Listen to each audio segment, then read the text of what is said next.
Why do restaurants suck so bad? Man, because let me tell you something. You have so many employees. There are so many people that you have to rely on for your success.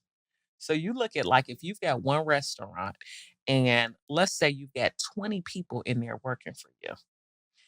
All 20 of those people need to be operating at high performance. Otherwise, somebody come in and left the meat out and then they want to put it back in the refrigerator, the next morning.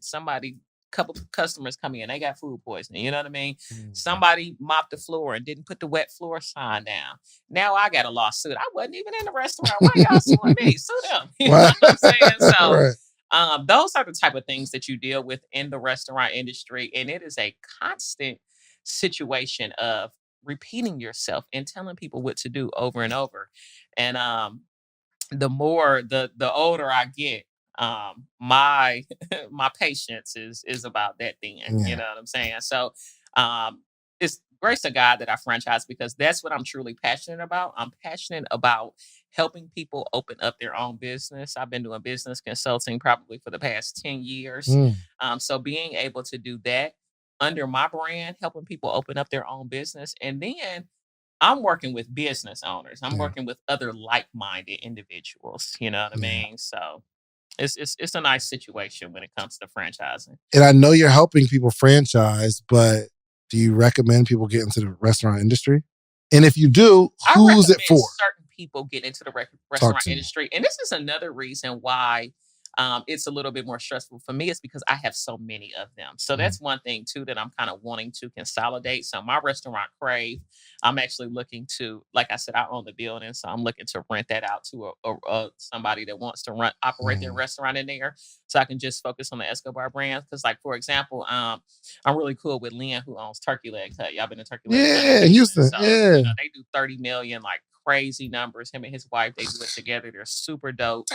And they were telling us a couple nights ago, we were all hanging out, and they were just saying, y'all expanded so quickly, and they said that's like for us, because they were looking at doing a location here in Atlanta right before the pandemic. Mhm. Pandemic happened, they decided to pull out of it, but they've only got that one location in Houston. And what they decide to do, they do pop-ups when they want to, expose their brand to other cities. But you get that one location and that's it. Man, if I just had that one Escobar downtown location. Mm. But Mhm. yeah, so that's one thing people have to be, careful about. But the perfect person to actually be a franchise owner of a restaurant, of course, you've got the financial requirements, but one is either somebody who has experience managing restaurants or owning restaurants, or you're just kind of like a serial entrepreneur. So, like myself, I always say I can have any type of business. It doesn't Mhm. matter because I know business. So, Yeah. I've got one young lady, Jessica, who is doing the Columbus, Ohio location. She's never owned a restaurant before, but she is just super sharp, Mhm. very A-type personality. She gets down to business. Mhm. You know what I'm Yeah. saying? So I think she's gonna really, really be good. She isn't afraid to, tell people what they're doing wrong, to give out constructive criticism in the right way. Mhm. Because you also have to keep your temper in this industry, because it's so easy to want to cuss somebody out. You know what Mhm. I'm saying? You can't Right, do right. that. But yeah. So that's some of the things that we're looking for when we're looking for our franchise owners. Gotcha. So yeah, so myself and Two Chains, so we met each other through real estate. So I had a spot. I ended up closing that spot about 2 years ago, but for 5 years I had a spot called the Hookah Hideaway. The Hookah Hideaway was Right. that was when I first met you. Mhm. So Hookah Hideaway was a super, super small spot, hole in the wall. It was only about 1,100 square feet. I mean, to the point people would walk in there and they'd be like, "Is this it? Yeah, I Where's think the that's what rest I of said. it?" Because here's what's crazy. Because and I know exactly. Because I only been there that one time, At one time, that was it. but I heard so much about it. I'm like, yo, I think I like earlier that day. I was like, yo, what can we do today? It was like I don't know, Wednesday or Thursday, something. And it's like, yo, Hookah Hideaway, go to Hookah Hideaway. So I heard about it before I got there. And I'm thinking it's about to be this lavish Right. little. I I walk heard so in much like about it too. it's about the size of this room. You know what I mean? Like Yeah. we're at a table, Yeah. the hookah lady's right here, the DJ's right behind me, and Yeah. there's like some other tables right there. I'm like, dang, that's crazy. Yeah. But you probably got busy out of that joint. Oh my God, man. It's what one. It was how I met so many people here in Mhm. Atlanta because the hookah hideaway attracted so many different types of caliber of individuals, politicians, professionals, um, hood niggas, you know what I'm saying? Like everybody, you know Right. what I mean, was at Hookah Hideaway. And so when I first got it, it was actually about half the size of this room. Mhm. Wow. And in my head, because I opened up my first spot when I was 24 in Nashville, and it was a complete bust. I was only open for like 60 days, if that. Really? Yes, lost everything I put into it. Terrible, terrible business partners. That's why I'm so conscious about the people that I decide to do business with.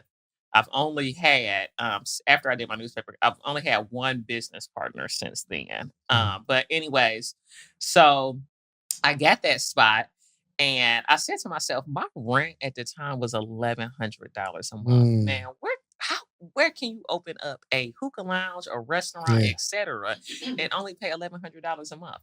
So in my head, I'm like, look, I can't lose. You know what I mean? I Yeah. don't care how small it is. I'm gonna make it work. Man, that place had probably, I think, 8 tables in there. Mhm. The very, very first one. And so I centered it around hookah because when I first moved to Atlanta, I noticed that everybody was smoking hookah. I hated it. I couldn't. I think I just don't know how to smoke it right. Still don't smoke hookah to this day. Is hookah still as popular as it Oh, was? very, very Is it? much so. Okay. All right, Mhm. cool. So yeah. So anyway, got that spot, and that spot ended up blowing up. We ended up realizing that our lane was going to be after hours. So I was able to get the other little spot next door to me, bust the wall down, made it just a little bit larger, and then Mhm. we started putting a bunch of tables and chairs like outside on the sidewalk and just kind of Mhm. made that like a makeshift patio. And you didn't own this building, no? I did not own Okay. this building. No, I was leasing. I had a 5-year lease, and that's why at the end of the 5 years, I decided to close it. Got it. So, anyways, while I was doing that, Hookah Hideaway ended up becoming wildly successful. And just like anybody, when you do something and you're successful, okay, let's duplicate this. Let's take the systems that I put in place and let's duplicate this and do this again. Right. So I ended up wanting to look for a location to do another restaurant lounge here in Yeah. Atlanta. And so when I first moved here, I used to be on Peter Street a lot. Yeah. And I grew up in Detroit, but moved to Nashville in my younger days. And so coming from a city like Nashville, where you don't have a lot of Black owned businesses, I was very inspired by a street like Peter Street that had all of these lounges, like Yeah. Black And just owned random Black lounges, people walking back around. to back. Yeah, that was like when Mhm. M Bar was over there and Mhm. Spin and all of those places. So I was like, man, I want to own something on that street. Mhm. So hooked up with a realtor and I was looking for something over there. And at the time, they really didn't want any more lounges over there. Mhm. I actually know Alfonso, who owns a lot of the real estate on that street. And so I had put in an application for something. They ended up denying me because they didn't want another lounge over there. But my realtor knew a realtor that works with Two Chains and Mhm. who also is like one of his business managers as well. Her name is Indian. So he ended up telling her, yeah, I got a girl who wants to do something over there. She owns a spot called the Hookah Hideaway. And he was like, yeah, I've heard of the Hookah Hideaway. And she's like, well, Chains has a building that's over there that he's owned for like 4 years Really? that's just sitting there vacant, so let me talk to him about it. And crazy enough, I had took a trip to Jamaica right before I had put in the application for that building, right? And so while I was over in Jamaica on my way back, coming through customs, I get arrested. I get What? arrested. Yeah. So I used to have a newspaper company before I moved here. And the guy Before or after the 60-day restaurant situation? bef- after, After. after, Gotcha. yeah. This was my next thing that I got into after the 60-day restaurant You got a situation. That's story funny. on you. Goodness Oh my gracious. God, man. So I had this newspaper company. The guy that was helping me out, white guy, ends up kind of stealing the company right up under my nose. That's a whole nother story. But long story short, the last check that I had wrote to the publishing company ended up bouncing. At the time, Mm. I could not cover this check. There was nothing I could do about it. Little did I know they filed a warrant out against me. Now, this warrant has been out for like 5 years. I know nothing about it. So I go out of the country to Jamaica. I'm coming back, going through customs. They come up to me. They're like, "Oh, are you Michelle Dillard?" I say, "Oh, that's me." They're like, "Come on, we need you to come with us." So they take me to the back. They're like, "Did you know that you had a warrant in Rutherford County, in Nashville, Tennessee?" And I said, well, no. I said, but I did used to live in Nashville, Tennessee. And they said, well, this is a warrant. It's actually a felony charge Whoa. for writing a worthless check, because the amount was like, I think for it to be a felony, the amount had to be over 5,000. The amount was like $5,035. Oh my goodness. They said, so we're going to contact them and see if they want you. We're going to have to hold you here at Clayton County Jail. And now, mind you, I'm owning Hookah Hideaway and everything at the time. I'm, successful. I'm looking to open take up this another $5,300. restaurant. I've, feel like I've gotten past, all of the old BS and all of that stuff. And so anyway, so they put me in jail. And they tell me, we're gonna see if they want you. They said they do want you, so they're gonna extradite you back to Nashville. I'm like, extradite? What is this? It's like I'm like a real damn criminal. You know what I'm saying? So I actually ended up sitting in jail for 2 weeks. But while I was in jail, I called one of my really good friends, DJ A1. He had like my phone and everything at the time. And so he was checking my messages and he said, well, you got a message from that realtor, that you're working with for the location. I said, well, call him on three-way. I was having a really rough day in there that day. You know what I mean? I'm like, call him on three-way for me. Let me see, what's going on. I'm thinking in my head, let me try to get some good news, lift my spirits up. So he calls him.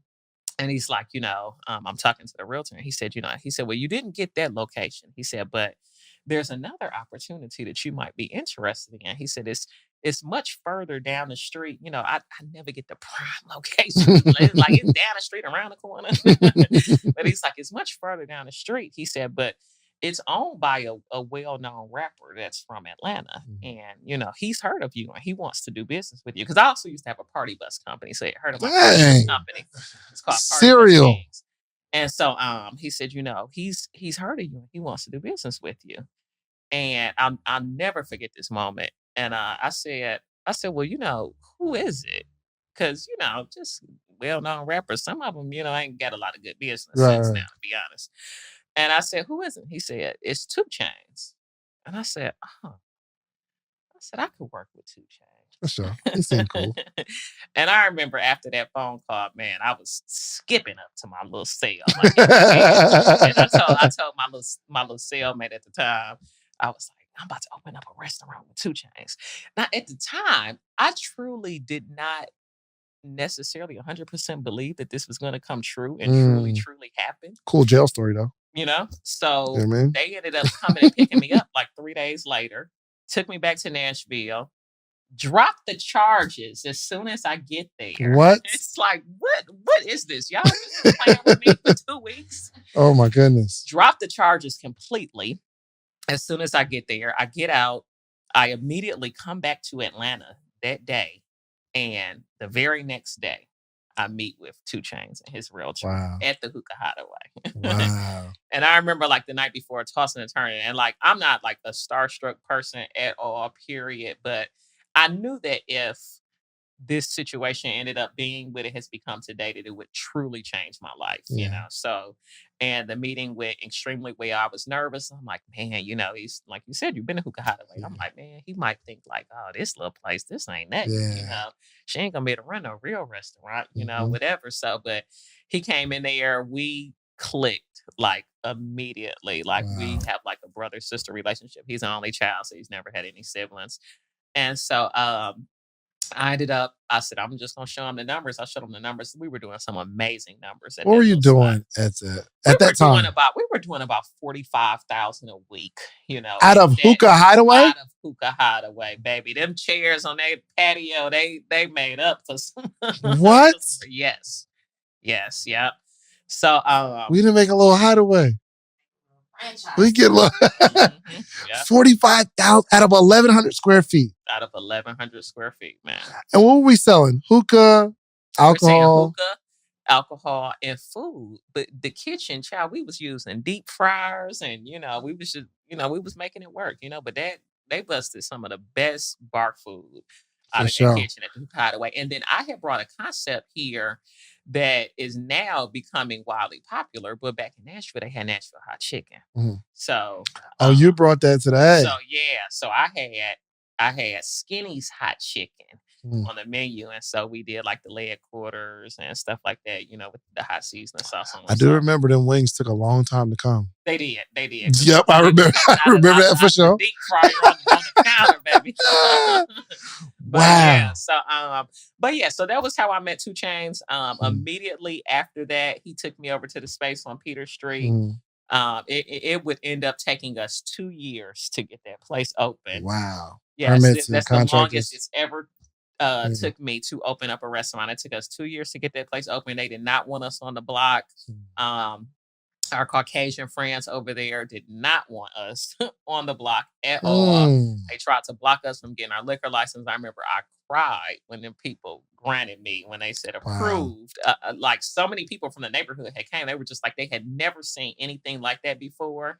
And they were just like, the board, the LBR board, were just like, we have got to give this girl a chance just because so many of y'all are against her. Yeah. And so they approved it, and I mean, it's been history ever since, you know. Amazing. So yeah, it's a extremely successful location we've been open for. We'll be celebrating our 6-year anniversary this December 8th. So we got a brand new, I've never actually interviewed anyone who does y'all business model. So I'll let y'all introduce yourselves and kind of share your experience. Cool. Okay. Well, I'm Patrice McKinney. I go by Sueda Pro on social media. Founder and owner of Encore Salon Suites. So basically, it's the newest concept in the hair beauty industry. So we take like a large commercial space, break it into smaller spaces, and then we lease it out to different beauty professionals. So that can be like a hairstylist, a barber, lash tech, anyone in the hair, beauty, and spa industry. And so what it does is allow them the opportunity to independently own their business, like without all the overhead. Like we truly are just like landlords. So we lease out space that's probably like 95 to 120 square feet. We allow them to come in and decorate it. They have a business license, and we literally just collect rent once the suites are full. So it works for the owner and for the beauty professionals, because everybody wants to be a boss. Everybody wants to be a business owner, so they get to truly just take full control of their business. So it's almost like, why didn't I think about that? Build it and break it down. And no, seriously. Better than real estate. Yep. I tell people all the time, we take space the size of like a bathroom, literally of 95 to 110 square feet, and generate like $1,000 to $1,500 off of just that one suite. So we put 16, 20, 25 in one building. Salon real estate. That's crazy. So this concept is just genius. It really is. Because one, I think you're on the front of a trend of entrepreneurship. Exactly. Right? Everybody wants to be an entrepreneur. Nobody wants to work for nobody else. No, even in the barber space, right? Yeah. My barber actually just left because the owner, they just didn't come together. Yeah, they didn't agree. And they take so much money out of your check. They do. Yeah. Especially if it's like commission. Yeah. Or if they pay booth rent. Right. Yeah, absolutely. Yeah. All right. So the first building, tell me the process of acquiring the first building. Okay. I literally saved every little penny I had. I think I borrowed some money from you and one of your friends at the end of it, because I had a partner, right? And the partner bailed out on me like literally after we signed the lease. And I'm like, really? We signed the lease? But I just kept pushing. And how much was the lease? The lease for the down payment was like, what you mean, the term or the? How much was how much was the both? We had to put down, I think, like $8,000. Put down $8,000. And then, of course, we had to pay for the build out. The build out for that first location was around like $70,000, $75,000. Because what it is was we found a location that was an old medical office. And so these are good buildings to actually transition into a salon suite because they already have the rooms, they have the electrical, the plumbing, and they usually put a lot of money into their build out. So for the most part, we just got to flip the floor and paint and stuff like that. Yeah. So that location, that build out didn't cost that much. So I was cutting at the location that I was a partner with, which is in Buckhead or something like that. No, Midtown. I was a partner there, so I was cutting, but on the back end, I was trying to save up and get ready to do my own thing. Gotcha. I had a decent amount of money. I want to say I had like 50 or 60. So I was like, okay, cool, I can jump out there. I'll figure out the rest. So you're cutting for a year. You saved up $50,000, $60,000. Yeah, I did. Gotcha. I did. Gotcha. I was really just dedicated to just going to the next level. Like I was not playing. I wasn't buying stuff. I was sitting at home. I wasn't going out, nothing. Really just trying to dedicate myself to that. So found a realtor. We actually saw this location first.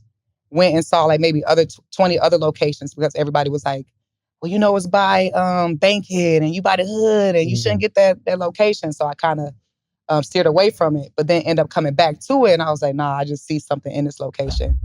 Getting the location, that location is our number one location. We have like 100 people on the waiting list. Dang. Super high demand. Exactly. What? It stays full. How many units is it? That one only has 16. So that has 16 units. It was $8,000 lease. You had to put about $75,000 into it. How much is the rent? Rent was rent is $3,700. That ain't bad at all. You do 16 suites now. So a single suite is $250, but if you do like a double suite, you can get like $350, $375 a week. So a double suite, we're talking maybe 150, 160 to 180 square feet for a double suite. So how much does the first building gross? Gross is $225,000. Word? Yep. Dang, what's that, like $16,000 a month? Yep, something like that. Okay. And the rent is $3,700. Correct. Expenses, we net on that location with 16 suites, we net like 150. 160. Really? Yeah.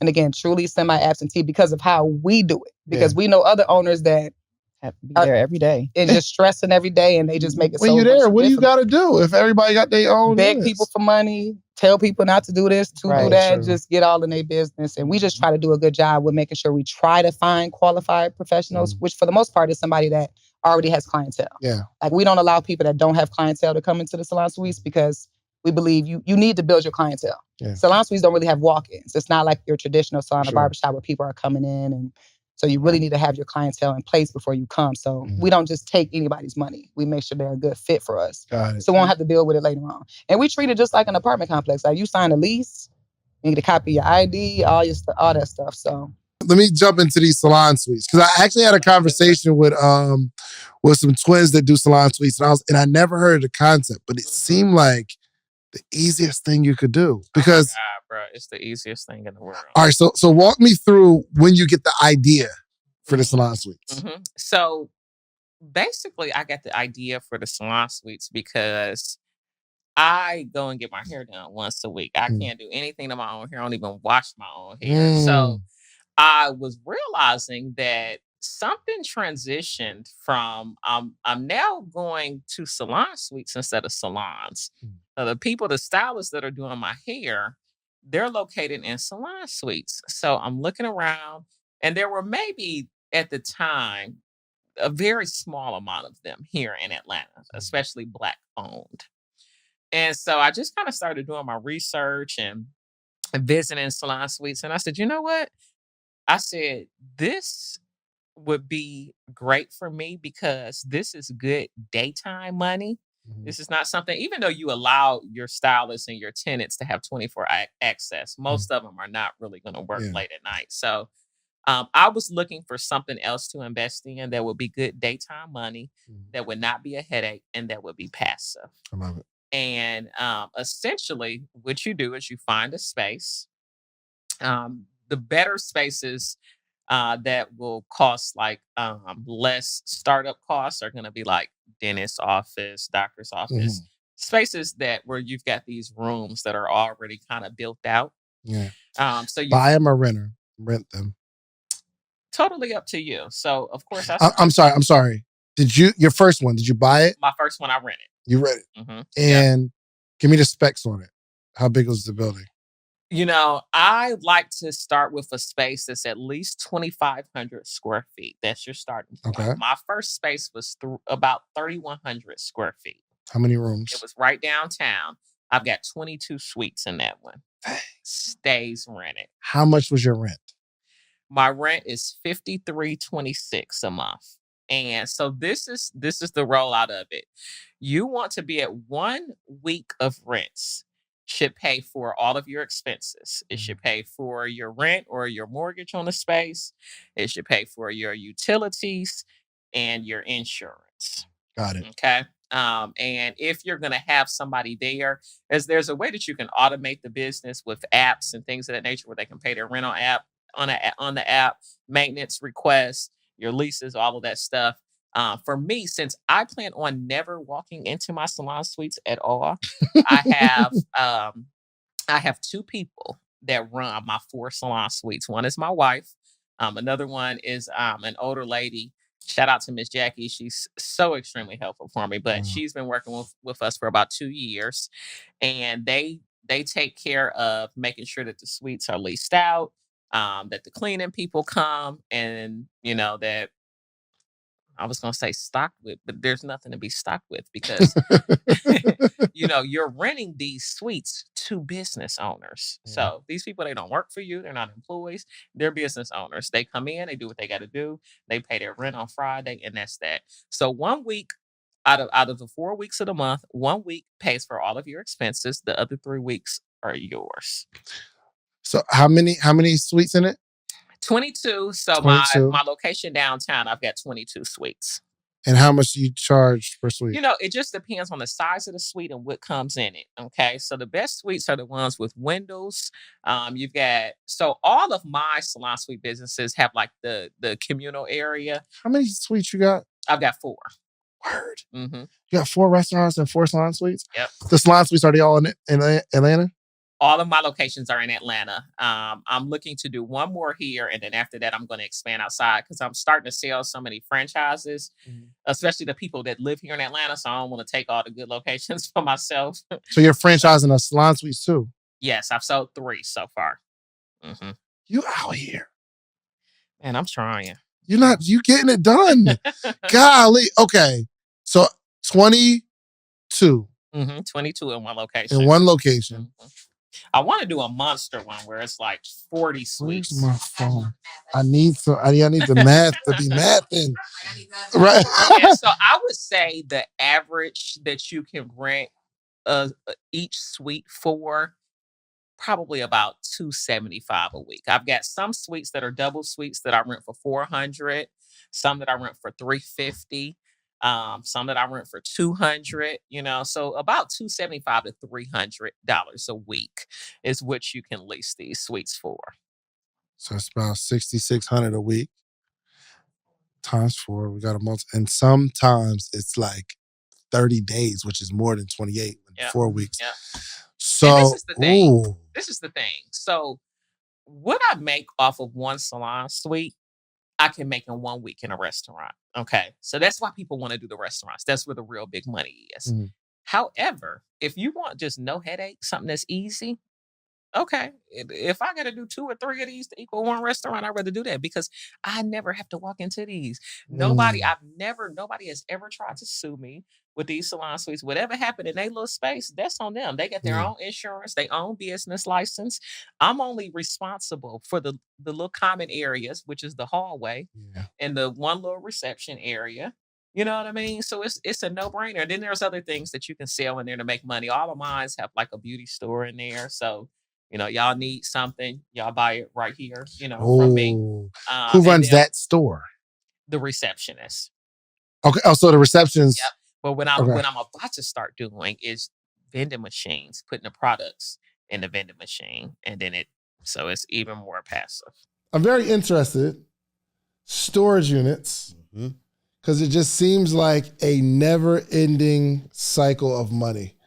I have. Actually, right now I have 2 storage units. Okay. And someone asked me the other day, they said, you got 2 storage units? I said, yeah. And they're like, why? And I couldn't give them a good answer. Because I needed another one for like another purpose. Because the first one's full, but the first one isn't full anymore. And I just got 2, but I don't know, man. Well, welcome to the show, man. So introduce yourself. We're going to get into it, bro. Yes, sir. So my name is Ramel Newworlds, 30 years old, born and raised Brooklyn, New York. You're 30? 30, yeah. Yep. Commercial real estate investor, credit coach. I teach, train, and mentor real estate professionals how to go out there and purchase self-storage facilities, but I teach them how to do it with creative, no money down strategies. Really? Okay. So how many storage units you got? I got 3 facilities. You got 3 facilities? 3 facilities, over 300 units. And how much do you charge per unit? It varies, right? It's like an apartment building. So you got 1 bedrooms, 2 bedrooms, everything will vary. So 5 by 10, 10 by 20, every unit varies based upon that size and then obviously the market. So what I could charge in Pennsylvania versus Tennessee would be different. Hold on, where are your storage units at? Pennsylvania, I got 1. Tennessee, and then I just bought 1 in Arkansas. Really? Fact. Where you live? I live in New York. You don't live in none of the states that's just... Nah, See, if I was gonna get a storage unit, it'd have to be in Georgia because I need to go see it and touch it. Well, I guess I got real estate now. But I'm gonna break down the game on why you don't have to live it. Plus, New York is expensive. So the price that I'll pay in Pennsylvania or Tennessee, Arkansas, and New York is gonna cost me triple that. It's just like any real estate asset. Gotcha. So where in Pennsylvania is your storage unit? Fayetteville.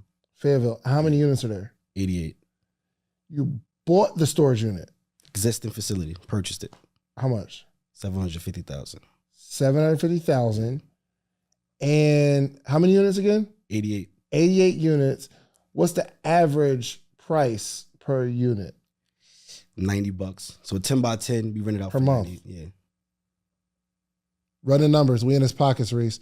90 times 8. So 90 times 90. That's what, like 18,000? About? Around about. Yeah, it varies because we got, like I said, we got 5 by 5s, then we got 10 by 20. So that's the average middle number based upon how many, how many we rent out. What's your worst performing? That is my worst performing. That was my first one. That's my worst performing one, but I learned the most from that. Gotcha. Because I just jumped in and I realized that I overpaid a little bit, but on my other 2 facilities, I got it back. Okay. Yeah. $750,000 in Pennsylvania. What about Arkansas? Arkansas, $650,000. $650,000. How many units? 109. 109. And how much per average? Around about. That's or what's the range? Lowest to highest. From $79 up until about $215. Okay. And you said you just purchased a third one. So the Arkansas one, that's my most recent one. Okay. I just purchased that in July. And you have another one in Tennessee. Tennessee. Correct. How much? That was seller financing, so that was $900,000. But I did the seller financing play. How many units? That's 103 units. Okay, walk me through the seller financing. Walk me through that deal. So, all right. So with the seller financing in Tennessee, this seller, he owned a bunch of like storage facilities, apartment buildings. He wanted to get out the game. He was just like, yo, I'm tired, COVID, chasing people. I don't want to get into that. So that's what we target. We like to target people that has been in the business 20, 30 years, got a lot of equity, don't have no mortgage. They own it free and clear. So I position it to him and say, listen, if I go to the bank, it's going to take me about 90 days to close, right? I'm going to do the SBA loan, 90 days to close. I could close in 30 days. Let's do the seller financing. All I got to do is come to the table with 5 to 10%, right? If I come to the table with 5%, would you be able to let me in here? I'll still pay you. So we did the $900,000. That's how much what it was. So how much did he want down? He wanted $70,000 down. $70,000 down. $70,000 Okay. down. So I gave him $70,000 down, and now I got a note that I'm paying him right now $3,000. How long is the $3,000? $3,000. Yep. $3,000. Yep. Okay, it's interest only. So I got to pay him 3 years from now. Balloon. So it's commercial real estate. So with this space that you purchase, the more revenue I could drive out of the facility, the more the value of that facility is going to go up. Yeah. So I'm not focused on like the time frame. I'm focused on how fast can I increase rents. So I'm looking at every facility in the area. What are they charging for the rates? How could I bring that rent up? $50, $30. What can I do? I threw some vending machines on the facility as well. So now I got money coming in from the vending machines. I actually partnered with U-Haul. So U-Haul, we running the transportation service. They give me 30% profits. So I'm just adding. Whoa. What? 30% commission. On what? On whatever they generate from the U-Haul service. What's the U-Haul service though? What is it? So they rent out the trucks. Yep. So anybody that's moving in and out of the units, they need a truck. We're gonna rent it out. Movers. So do you put trucks on your so there's U-Haul trucks there. U-Haul sits on the facility. We have an office and we have one person that U-Haul pays. I don't pay them. U-Haul pay them. They sit in the office and they manage the U-Haul portion of the business. And U-Haul just cuts me 30% commissions off of whatever they generate. I don't. I'll let you handle that. I just give my money because I'm providing the space in the service. And this is how long you had this facility? I bought this last year, May. What do you think the U-Haul portion brings in? Oh, that's bringing in over $100K a month. I get commission checks anywhere. What? Anywhere from $20,000 to $30,000 a month commissions. So you make $20,000 to $30,000 a month just by having U-Haul on the facility. Correct. And I don't even have to manage that part of the business. Because it's U-Haul. Because it's U-Haul. They have their own operations. They do their own thing. I just provide the space for it. All right. Crazy. Okay. Yeah. Okay. I'm trying to. That's crazy. So the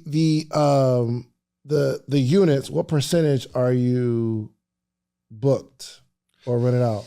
So I'll tell you each facility. No, just this one. Oh, for this one? Yeah.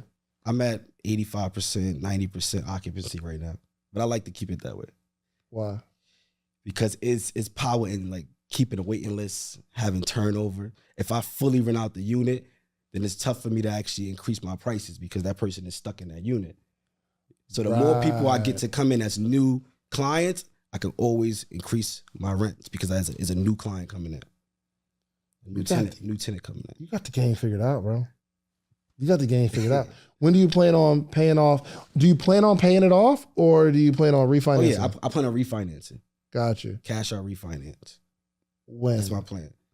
As soon as you can, or you're trying to bump up as close to the 3 years as possible? I'm gonna get as close to that 3 years as possible and then increase the value as much as possible by that time, and then I'll refinance. So I shouldn't have paid this building off? I should have waited? Well, no, that's good. I'm glad you paid it off. The only thing is, I mean, that $3,000 a month, I mean, I guess compared to what you're paying right now, it doesn't really, it doesn't hurt too much. But the $3,000 a month, the only reason I did is because I had the cash, Okay. and the cash is just going to sit there.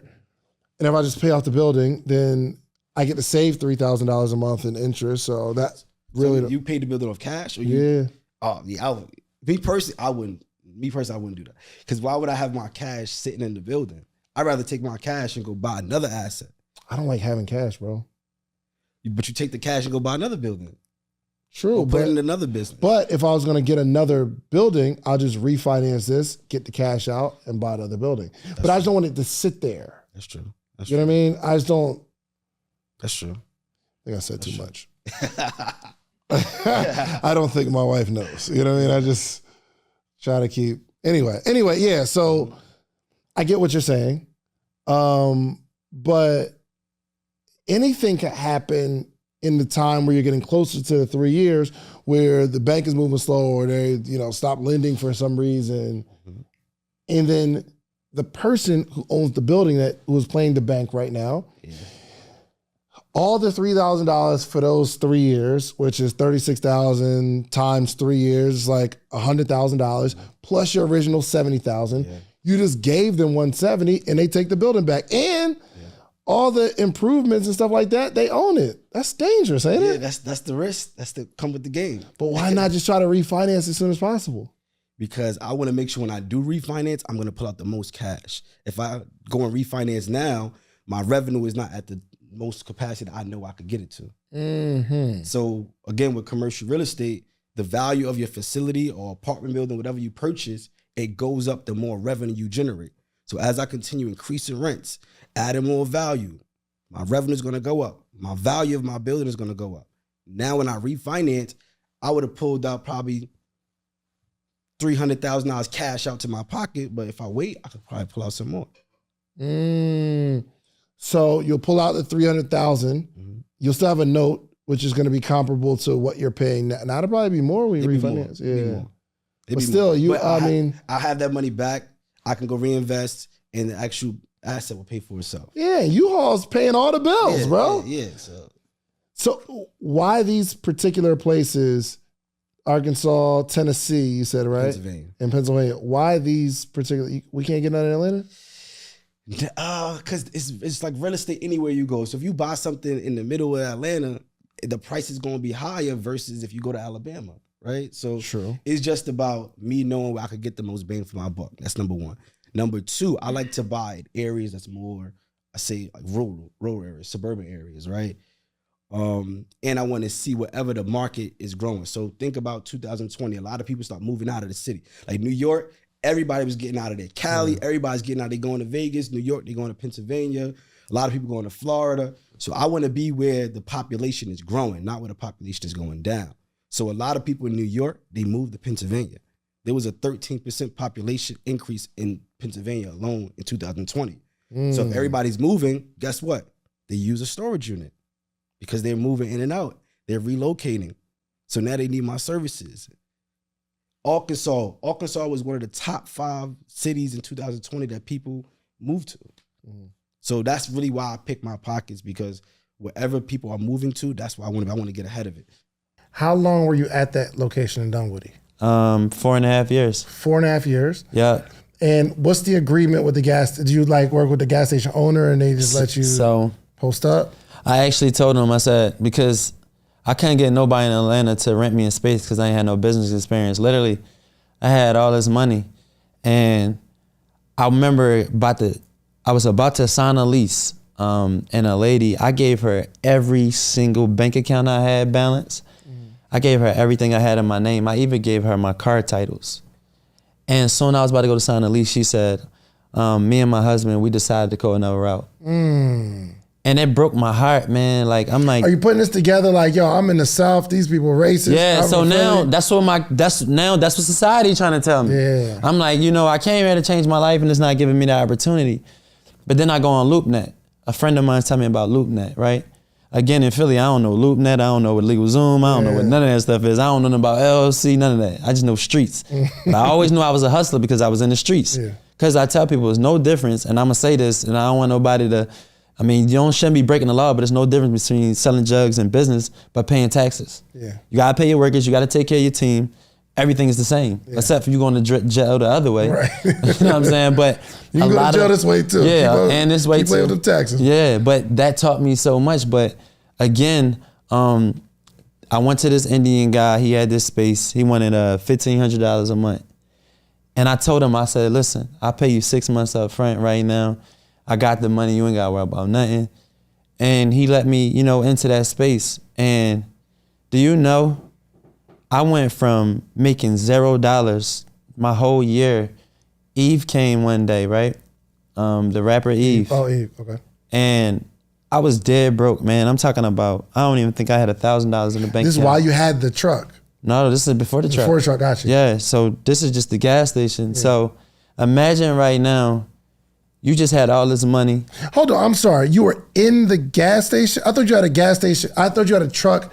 No. I got a lot of people think that. No, I had the gas station first. So where sometimes you go to a gas station and they got them weird looking like hot dogs and stuff on the joint. You just had a little spot over there. I'm next door. No, you're right. So listen, I'm next door, but I told them, listen, the wall is up. So we ain't looking like we're in the gas station. We're just beside the gas station. So I put this fireproof wall up, right? So it cost like 10 grand to put this fireproof wall up. So the concept is switched. But I go all this time now, I'm thinking, once I put these cheesesteaks in here, things about to be booming. Yeah. I ain't making no money, man. I'm talking about, I'm driving like $100,000 car, and I got a donut on it, and I can't change the tire because if I pay that $350, $400, I ain't gonna be able to buy some food, or one of my employees ain't getting paid Friday. Goodness gracious. So I spent the whole year. When I tell you I got it out the mud, bro, I got it out the mud. Like a lot of people think I built this off of my personal injury or whatever. I came here with money. I was broke. I built this off the hustle. Yeah. Listen, you looking at somebody that blew over seven figures and literally started in the gas station and came out the mud to where he at right now, to making the Forbes Top 1000, to being on the front cover of Essence and all these things. All this happened about me never giving up on my dream. Again, Philly, ego. We built on ego. There's no way I'm going back home so you can call me the donkey of the day. Or he had the opportunity and blew it. And most of all, I would have never fell in with my dad's name on it. Yeah. That's what people don't understand. Like, I looked at investors who told me, I'll pass right now. I'd be like, y'all have no idea. Y'all got a kid who hungry for success because of his father. Not because he want to make money. Because he won't die, he gonna live through this. And a lot of these people right now try to bust U-turns and come back. It's too late because I got more than them now. Yeah. You know what I'm saying? And that's the flex. When somebody was supposed to invest in you and now you worth more than them. Yeah. You know what I'm saying? That's the real flex. That's lit. All right, so you was about to tell a story. Oh yeah, so to get in this story, so I get this gas station location going, right? And I'm making this chicken cheesesteak with my life depending on that. I got no money, but Eve is here. I'm like, that's the bank right there. That's my bank account. I need her to post this on social media outlets. Did you know her? No. Yeah. I didn't know her. All I knew is I knew a friend of hers. So I got an alley-oop to get her there. And what she told me was, so imagine right now all the people in this room and you telling them, y'all ain't eating this food until I taste it so I can stamp it. So while I got my back turned, while I'm chopping this chicken up to make this chicken cheesesteak, I'm like, you know what? If I fail now, I failed because there's no other resource. I have no more gas in the tank. I have nothing else to fight. I have no money. You know what I'm saying? No nothing. I don't know what I'm gonna do. And when she bit that sandwich, she went crazy. She literally put it on every social media network she had. I had a line the next day out the parking lot. Really? And from that day on, it just been building. 2018, Georgia selected me to represent the company, I mean, the whole state in a competition where I ranked top 10 in the world in sandwiches. And Orange Beach, Alabama, being a black man in Alabama, really like probably 2 black people in that whole competition. And I got disqualified in the last round for not submitting my recipe, so you know who would have won. But I take my top 10 because sometimes in life, number one is just about a title. It's about being in the game, and I was in the game. Yeah. And I took it to top 10 against a lot of chefs, and I did it on a barbecue grill. So imagine you come into a tournament to cook, and you thinking you have a flat top, which you cook on, and they don't have that. They just have barbecue grills. So I had to go to Walmart and get a skillet and sit on that like a plate and cook through my disadvantages. And I still got there. I gave Bo Jackson a Dave's way, and it was history. This is an incredible story, bro. It's like it really is stealing people's excuses. And if you notice, I don't even share a lot of my story because I wanted people to love the work. Yeah. I could get up there and talk on every podcast I went to right now and tell them everything I've been through, but y'all gonna see what I've been through my work. Yeah. I used to get up there every single morning while I'm chopping steaks and I do videos. I show people me cooking, not nobody hired. I didn't start hiring people till I got enough money to hire people. I was in that restaurant 7 days a week for 5.5 years myself. Grinding, getting up at 4 in the morning, doing my prep, rolling the egg rolls, all that myself. So when people see the glamour now, just remember I went through 8, almost 9 years of my life every single day giving to this dream. So all right, so pretty much you are the front runner of the person who's teaching people how to get their own restaurant or build their own consumer product. So think of the mobile food industry, like the food truck industry, right? So I'm that barbecue guy that you see on the side of the road. Because we ain't even talk about the grills and all that, how I got to end up getting all those grills and all that. Yeah, but I'm teaching. How many grills you got right now? I had about 15 grills. Are you saying it's 15 separate trucks with grills or? Different styles and sizes. Like, let me tell you, because hold on, I'm sorry, where are these 15 grills? So I got, sitting at my barbecue spot right now, I'm gonna describe them to you. I got a big barbecue trailer that I had built with a full kitchen, a huge, massive trailer on it. That's one. Then I have a 1 trailer contraption. I actually brought it down to Atlanta last month. I got 5 grills built on that, 3 chicken cookers and 2 pig roasters, right? So that's 5 built on 1 trailer. Then I have this Lang. That Lang is built out of Georgia somewhere. And then I have a Metal Creek with another Metal Creek welded on it. So how many is a Lang and what's a Metal Creek? These are reverse flow smokers. These are these big barrel grills, like these old propane tanks that they cut out. Then I got these table style grills. That's like 6-foot table grills that you just straight barbecue. I got like 3 of those. Then I got one that you can run the propane on, one of those table grills. Then I have a Southern Pride type box grill. And then I have a Weber grill. And then I have another pig roaster. So these are just the ones I'm visualizing on my lot right now. Brother. Golly. So how many locations do you have?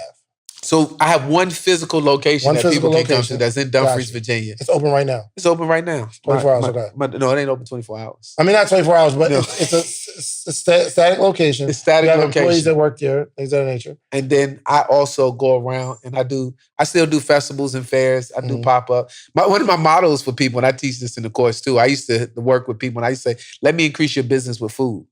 Because who doesn't like food? Right, I used to teach sales models. I teach that in the branding and marketing segment of the course. Like, I'd give them the play on how I brought that. That first grill I brought, the big one, was $7,500. Remember, I ain't had no money. Right, I gave people a play in the course on how to get that $7,500 to buy that first grill to get on out What's there. What's the play? It's a partnership. You don't want them to get the course. No, you want to tell them right now. But they will. But people, I I'll probably give it to them, but they ain't gonna run the play. Well, for the audience now, let's tell them the audience. Yeah. So what I did at the time, because I had relationships in the mortgage business, I was doing home buyer seminars. I was just charismatic. I built a lot of relationships, right? Just fact. So I entered into a barbecue contest. It was the DC barbecue battle. Huge contest. Over 500,000 people come on Pennsylvania Avenue in front of the White House, 10 blocks. They changed that after the last president, and they moved it down to the Capitol. But anyway, it was 10 blocks. On their website, they had a whole media's perspective profile. I took that profile for the media, what the stats is, how many visits and all that.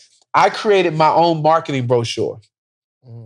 I said I'm putting together a barbecue team like a NASCAR team. I was creating t-shirts. I was going to put everybody's logo. And I was creating a chef's table for people to come and experience a private chef for this competition barbecue because I'm entering the barbecue contest, right? And so now I went and I needed a title sponsor. So I had I said I was going to do one title sponsor, $5,000. And I had $1,000 sponsorship, $500 sponsorships, right? Because you got to think outside the box. I didn't have the money. Look, I'm barely making $200, $300 going to the barbershops, right? So now I put together a team. I said, all right, you on my barbecue team, you on my barbecue team. All right. Then I found a guy who does blog and was getting a lot of hit. I said, all right, you're my media sponsor. So you're going to do a write-up. And I put this whole perspective package together. And then I played two of the banks. One I used to work for, and another was actually Navy Fed. And I was playing emails together. I said, yeah, this one is about to be my $5,000 sponsor. And I'm giving y'all 10 tickets to sit around the chef's table, and I'm going to feed y'all gourmet barbecue right off the grill. One of the other company I used to work for, they say, hey, come down here tomorrow to get this $5,000 check. Well, because how you do anything is how you do everything. They know my work ethic because I had worked for them. So they say, come get this $5,000 check. I love it. I went and got the $5,000 check. I called the company. I said, yo, here's my deposit for the grill. Start building it. Because it's 6-week build time. Like they build these grills from scratch. Right? So I put that down. So now I'm hustling. Some of the friends, family I knew, that's people afraid to ask. Like, an offer you don't make is an offer they can't take. That's a fact. Right? So a closed mouth don't get fed. So I asked, yo, can I get $100? I'm going to give you 2 tickets to come sit around and eat this food at this barbecue. Because it was a ticketed event. It cost $10. Right? So I'm charging them $50. Come sit. I'm going to go buy some extra tickets and be like, come be a sponsor. Come sit around. And I got to cook the food anyway. Yeah. So I think I raised like $8,000 or $9,000, enough to pay the grill, enough to do this. Nice. And boom, I got my first reverse flow smoker off of that one play. That's just dope. Creating a sponsorship package off of an event that I didn't even curate. It was an event that was already happened. I piggybacked my event off there. I curated my own event inside an event. I love it. That's dope, man. Being able to get paid off of something that you absolutely love to do. So how much money is in this business? Like, not to be in your personal business, but I guess to be in your business. Like, you think about last year, I guess through the pandemic, what you think you brought in around? Probably a little over About 400,000? And that was working 3 to 4 days a week. See, that's what I'm saying. And I was doing that's just off of the barbecue business. And that was we was doing, I started off just doing Friday, Saturday, and Sunday. Later on, towards the end, I expanded to an extra day Thursday because people started asking. But I was only doing 3 days a week. That's what I'm saying, bro. Once you have a clientele, they use it. They eat it, but they have to come back tomorrow. Yo, man, it's some spots around here. Nobody had nothing to do, so don't get it twisted. I spent money, Facebook, creating my bots and doing all that. That's the marketing aspect. Like, people didn't know I was there until I had to show up. Right, but once they're there and they experience it, like there's some spots, they didn't have to run no ads for me. I came across this joint, okay, let me, I eat it, I'm there. Oh yeah, it was and I'm coming back. Yeah. That's really how I want to. Yeah, and then that smoke. I'm the only one really out in my area that you're going to smell me from blocks. And when you driving, it's funny. You smell me. I like that. Smell me. Can you smell what the wood is cooking? Right? This is all crazy stuff I say. And so I be sitting there. I literally seen little cars drop over the median because that smell hit their car. It'd be the funniest. I'd be like, yo, can you do that again? I want to record that. They're like, no. Because they didn't even know it was a median there that they just really went and stretched and did that. So it'd be the funny that when that smell hits you, and sometimes I just light the grill and people smell the grill and it don't need nothing be on. And it was funny because people be out there 7, 8 o'clock in the morning just because they smell the smoke thing. I just be like, yo, I don't serve breakfast. Be open at 12 or 11, whatever. crazy. So tell me, so Happy Ice, it is how do you describe it? Up north it's called water ice. I think down south it's called what, like Italian ice? They call it water. Yeah, they call it Italian ice. And like New Orleans, they call it like snowballs. Yeah. Well, snowballs is shaved ice. Yeah. Yeah, exactly. But how did you introduce it to LA? Yeah, so when I came out here, we introduced it as a food truck. So we opened up first as a food truck. It was hard. It was super hard, bro, to like get people to actually try the product, because when we was saying water ice, they didn't know what water ice was. Right. So it wasn't all food. It was like just strictly. It was strictly water ice. Yep. And so like it was hard to even try to get people to try it. So me and my fiance today, Danielle, we was giving out hundreds of samples every day. We had like egg trays, like Easter egg trays, and put spoons on them with the flavors around, and we like just giving people samples. And then they don't know what it is. They don't know what it is. And so like even they'll walk by, we give them a sample, they walk back, we like try another flavor. We like just keep hitting it. And that's how we started to get our revenue to go from in the beginning, just like really just giving out a ton of samples, bro. One store, 2 food trucks, right? So I gotta ask you like some numbers if you don't mind. You don't have to answer them. But you've been open here, what, 2 years? Yeah, I've been open at the storefront 2 years. Got you. And you've been running the food truck for 5 years. 5 years, yeah. Do you know what your revenue was year one? When you first come out here, you trying to introduce it? All right, I can tell you year one. But when we first started, our first food truck did about $300,000 first year. First year? Yeah, first year. Dang. Yeah. Yep. That's all right. Yeah, we right here on Melrose, bro. A lot of foot traffic. So it was like the foot traffic really helped us out, because I was an artist and I had decked out the truck like very artistic, where people, whether they knew what it was or not, they was walking up and just like checking it out. Yeah. And so between the foot traffic and just us having a good product and word of mouth going around a certain amount of time, we really was doing good. It was our weekends here that really killed it with, Melrose foot traffic. Yo, this is what he told me right before we got started. So out on the street, right, there's meters, right? In LA, you can have a food truck and just pull up to a meter, pay the meter, and you can sit there and just sell whatever you want. Exactly. That does not sound real. In Atlanta, that's illegal. Yes. So here, you get an annual permit. The permit here is like $1,200 a year. That's it. $1,200. So you get a permit and you could just. If it's Los Angeles County, pull up wherever a car can park and you good. Pay the meter. That's it. So if it's a concert, if it's, I don't know, a festival, if a car can park there, you could pull up and get busy. Get busy. That's crazy. Yep. You can pull up and get busy. Yo, for anybody that's watching this, if you are stuck in your city and you know you got good food, you can come out here and get a bag regardless. Yeah. That's great. There's pull up so many, anywhere. Everywhere else you go, there's so many hoops to go through before you do that. So many hoops, bro. Like even like Philly, you cannot do that. You know what I'm saying? It's not. It's way the rules is way tighter. But here, man, like we got a cult following. So like we post a location, we just pulling up at the curb. You know what I'm saying? And that's it. Everybody show up. We serve that happiness, bro. Put smiles on everybody's face, and we gone. You get what I'm saying? That happiness. I like that.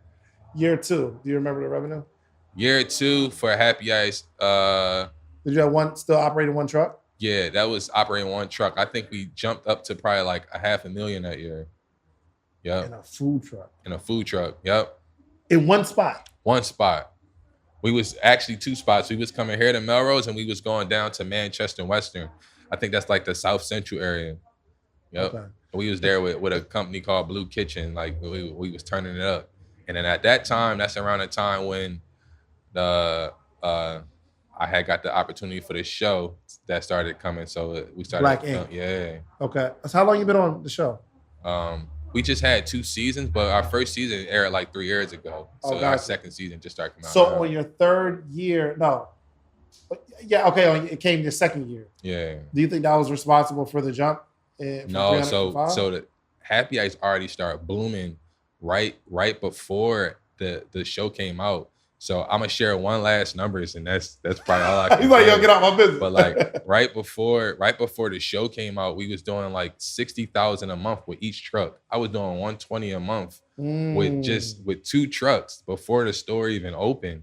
And then the show came out and it was like, it boosted probably like another 20%. You know what I'm saying? Jeez. Yeah. You ain't playing out here. Yeah. And so we really smashed it like hard that year. And that was finally when I crossed $1 million annual. And then we just been doing more and more since then. Congratulations, Yeah. man. Got it. So how did you build your business? So one of the key pillars of my business is transparency. Okay. Right. And so when I started, I turned, as a matter of fact, I was on a morning meetup and I asked you a question and I asked you to go and audit my social media page. And you're like, dude, you're not posting enough. You need to post once every single day. Yeah. And from that day on, I started posting once a day. And the word just got out there. I started off just, hey guys, what's up? My name is Benatanga. I'm a stretch therapist. And, as time went along the way, I hired a videographer and, we put it out there.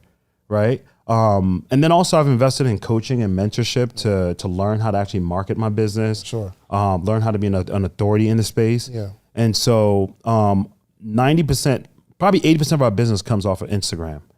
Got it. And then the other probably just off of word of mouth. Mostly women, I would imagine. Predominantly women. Okay, about 70%. But so walk me through it. Say for instance, I want to get certified. I want to do stretch therapy. Yeah. Day one. Yeah. What am I doing? I want you to teach me how to build a service-based business. How to build a service-based business. Yes. Okay. Any service. Any service. Okay. Give me the foundational principles of what you did, though. Okay. So foundational principles. Number one, so you already have your service, right? You know what you want to do. Yep. Number two, you got to find out who do you want to serve, right? Like a lot of people be like, oh, you probably deal with a lot of athletes, right? Not really, right? Like, athlete schedules are kind of all over the place. Yeah. So you got to find out exactly who you want to serve and find out what problem are they dealing with, right? Right. And then position yourself as the only solution for them.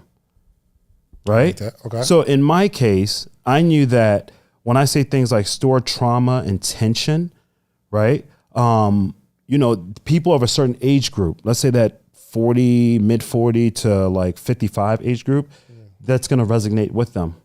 Right. It means something to them. Store trauma. Oh, I lost somebody. Oh, I was in a car accident. Oh, my boss. Oh, my career. Oh, my husband, whatever. Right. They associate that with store trauma, store stress, store tension. And then we position ourselves as the expert, right? By just continuing to use those keywords and then by actually showing it. So most people, before they even get into my business, they know who I am. They know my entire staff. They know what it looks like. They know what the vibe is, right? And so it makes them just really, really comfortable with coming in. And that's another thing that, if you're starting a service-based business, you have to show what you do. You have to explain what you do. You have to talk about who it's for and why are you doing it, right? Like people do business with the people that they know, like, and trust. So over time, I've just gotten a lot of people to know me, like me, and trust me.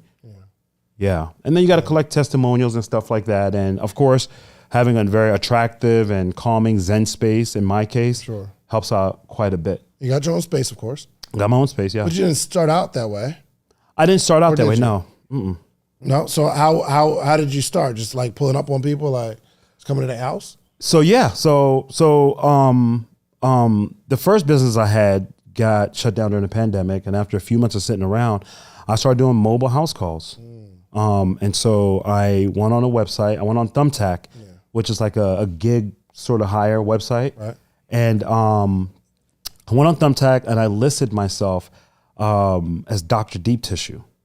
Dr. Deep Tissue. So I listed myself as Dr. Deep Tissue, just because, if someone was looking for some sort of deep tissue body work or anything like that, like if they saw me, they would associate like, okay, that's the person that I need right there. Gotcha. And so I got booked up, man. I was doing some stretching, some house calls during the week, but from Friday to Sunday, I'd be super booked up and I'd probably do $2-3 grand just from Friday to Sunday.